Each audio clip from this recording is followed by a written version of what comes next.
बिस्मिल्लाहिर्रहमानिर्रहीम। आज हमारी सेकंड क्लास है। आज की क्लास में हम पढ़ेंगे कि दो लफ्ज़ों को अगर इकट्ठा मिला दिया जाए तो वो किस तरह से नज़र आते हैं और इन सब को कैसे पढ़ा जाता है। ठीक है, सबसे पहले ये सिंपल वर्ड है, अकेला ही है। इसको अलिफ पढ़ते हैं, हमने पिछली क्लास में भी पढ़ा। इसको पढ़ते हैं अलीफ़, अलीफ़। नेक्स्ट वर्ड जो है वो दो लफ्ज़ हैं। एक पहला लफ्ज़ है लाम, जैसे कि ये नीचे भी आपको नज़र आ रहा है लिखा हुआ, जिसको बोलते हैं लाम।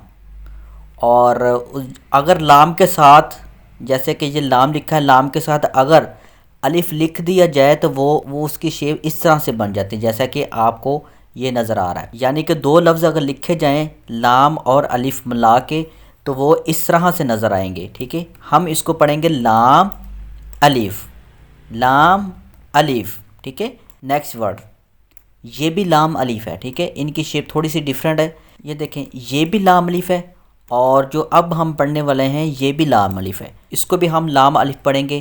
पहला वर्ड लाम और सेकंड वर्ड अलीफ़। ठीक है, लाम अलीफ़, लाम अलीफ़। नेक्स्ट वर्ड जो है, सबसे पहला वर्ड बा।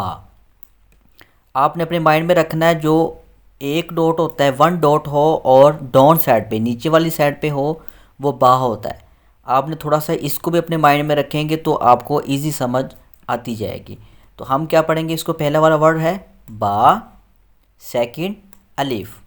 यानी कि पहले बा लिखा, बा लिखने के बाद अगर साथ अलिफ लिखा जाए इस तरह से, वो आपको इस तरह से नज़र आएगा। ठीक है, बा अलिफ, बा अलिफ।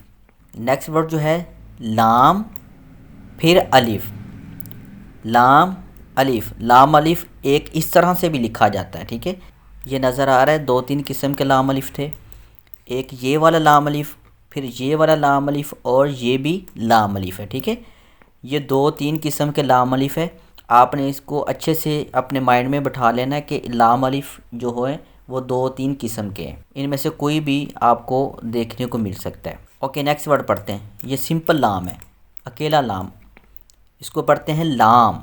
ओके, सेकंड वर्ड, सेकंड फिर लाम अलीफ, लाम अलीफ। नेक्स्ट वर्ड जो पढ़ने वाले हैं हम, ये आपको रेड वाला नज़र आ रहा है, इसको पढ़ना है लाम, ऊपर वाला हिस्सा, और जो नीचे है हा, हा, लाम हा। आप एक एक को पढ़ के समझ के पढ़ेंगे तो आपको बहुत अच्छे से और जल्दी समझ आएगी। ओके, नेक्स्ट वर्ड जो है ये भी लाम अलिफ है, लाम अलिफ, लाम अलिफ।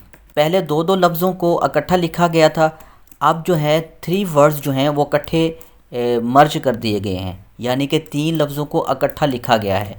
हम एक एक करके समझ के पढ़ेंगे। पहला वाला वर्ड है बा। हमें कैसे पता चलेगा कि ये बा है?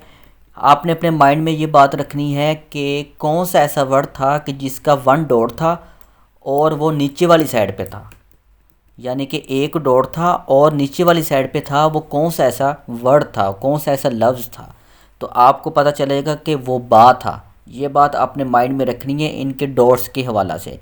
इनके नुक्तों को आप याद रखना है कि कौन सा लफ्ज़ था, उसके कितने नुक्ते हैं, ऊपर वाली साइड पे है या नीचे वाली साइड पे है, तो आपको बहुत अच्छे से समझ आ जाएगी। ये देखिए, सबसे पहला वाला लफ्ज़ है बा, और उसके साथ वाला जो लफ्ज़ है इसको पढ़ते हैं लाम, लाम। ठीक है, लाम के साथ फिर कौन सा वाला लफ्ज़ आ रहा है? बा। हम एक एक करके अगर देखेंगे तो हमें पता चल जाएगा कि ये बा है, लाम है, कौन सा वर्ड है। ठीक है, ये इसी तरह ये सारे वर्ड्स हैं जो मर्ज करके लिखे गए हैं और देखने में कुछ इस तरह से नज़र आते हैं। लेकिन हम जो है फ़िल वक्त जो है इस क्लास में बस इतना ही पढ़ेंगे। आपको थोड़ा सा बस यही बताना था कि अगर दो लफ्ज़ या तीन लफ्ज़ को मर्ज कर दिया जाए कि वो किस तरह से नज़र आएंगे। जैसे जैसे हम आगे स्टेप बाय स्टेप पढ़ते जाएंगे, वो बहुत ईजी लिखा हुआ है, वो आपको बड़े अच्छे से समझ आती जाएगी। आज की यही क्लास थी।